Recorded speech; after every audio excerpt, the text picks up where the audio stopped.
मोठी बातमी। छत्रपती शिवाजी महाराज यांनी वापरलेले वाघनख मुंबईत आणण्यात आलेत। लंडन इथल्या व्हिक्टोरिया संग्रहालयातून ही वाघनख आहे जी ती मुंबईमध्ये आली आहेत। 2 वर्ष शिवरायांची वाघनख महाराष्ट्रात राहणार आहे। महाराष्ट्राचे सांस्कृतिक कार्यमंत्री सुधीर मुनगंटीवार यांच्या पुढाकारानंतर वाघनख राज्यात आली आहेत। राज्यातील वेगवेगळ्या जिल्ह्यात ही वाघनख ठेवण्यात येणार आहे।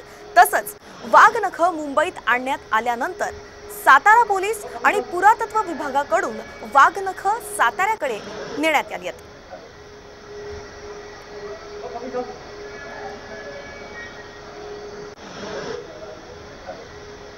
पण इतिहासकार इंद्रजित सावंत यांचा नेमका काय आक्षेप आहे पाहूयात ग्राफिक्सच्या माध्यमातून। लंडन मध्ये एकूण 6 वाघनख आहेत। वाघनखांची लांबी 8.6 सेंटीमीटर तर रुंदी 3.5 सेंटीमीटर इतकी आहे। अस्सल वाघनख साताऱ्यात असल्याचा इंद्रजित सावंतांचा दावा आहे। प्रतापसिंह महाराजांनी लंडनमध्ये वाघनख दिल्याची माहिती खोटी असल्याचंही ते म्हणतात।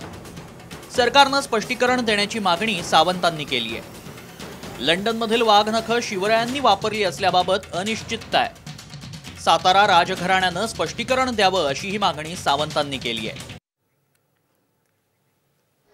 आणि आताच्या घडीची सर्वात मोठी बातमी आपण पाहतोय की शिवरायांची जी वाघनख आहेत ती अखेर महाराष्ट्रामध्ये आणण्यात आली आहेत। मुंबईमध्ये ही वाघनख आली आहेत आणि यानंतर आता ती साताऱ्याकडे रवाना होणार आहेत। व्हिक्टोरिया संग्रहालयातून जे लंडनमध्ये आहे तिथून ते थेट वाघनख जी आहेत ती मुंबईमध्ये आली आहेत। 2 वर्ष ही शिवरायांची वाघनख महाराष्ट्रात राहणार आहेत।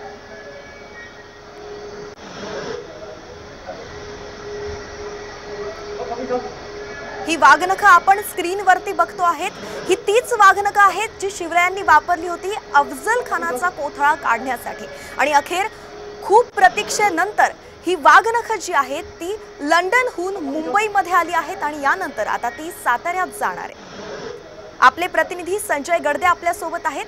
संजय, नेमकं सध्याची काय अपडेट आहे? नक्की ज्या वाघनखांच्या साह्याने छत्रपती शिवाजी महाराजांनी अफजल खानाचा वध केला होता ती वाघनखे जी आहे ती लंडनच्या व्हिक्टोरिया आणि अल्बर्ट म्युझियम मध्ये ठेवण्यात आली होती।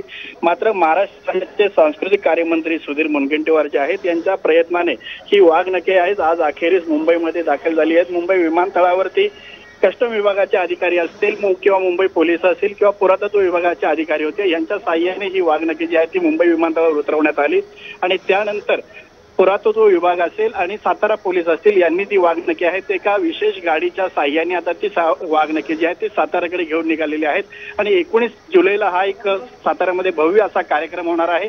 या कार्यक्रमानंतर ही वाघनखे राज्याच्या विविध भागामध्ये नागरिकांना पाहण्यासाठी देखील उपलब्ध करून दिली जाणार आहे। तब्बल 2 वर्ष ही वाघनखे पुन्हा भारतामध्ये राहणार आहेत आणि संपूर्ण भारतीयांसाठी ही बाब जी आहे ती फार गौरवाची बाब असेल की ज्या वाघनखाच्या साह्याने छत्रपती शिवाजी महाराजांनी अफजल खानाचा कोथळा बाहेर काढला होता वाघनखे पाहण्याचं भाग्य जे आहे ते या इतिहासकार। अच्छा, धन्यवाद संजय। या सर्व सविस्तर माहितीसाठी वेळोवेळी तुमच्याकडनं अपडेट घेत राहू।